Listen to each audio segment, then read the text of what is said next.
बिस्मिल्लाहिर्रहमानिर्रहीम। अस्सलाम वालेकुम दोस्तों। ये आप सोच रहे होंगे कि ये क्या हो रहा है। ये खरगोशों के लिए उनका घर बन रहा है, ठीक है। इसके ऊपर एक छत डाल देंगे, अभी छत डालेंगे फिर भी आपको दिखाते हैं। और ये आप देख सकते हैं इधर ये बायोफ्लॉक फिश टैंक है, ठीक है। तो उधर मुर्गे रखे हुए हैं। मुर्गों के भी 3 खाने हैं, एक में मुर्गियां हैं, एक में बड़े साइज़ की, एक में छोटे साइज़ की और एक में अभी छोटे 2-3 बच्चे हैं। बस आगे सीज़न आएगा तो इंशाल्लाह लेकर डालेंगे।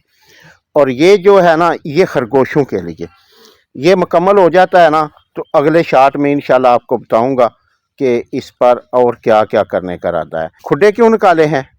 ये तो सीढ़ा ने दे विच वड़ के बैठना खरगोशों ने इनके अंदर जाकर बैठना है जी, खरगोशा ने दे अंदर जाके बैठना है।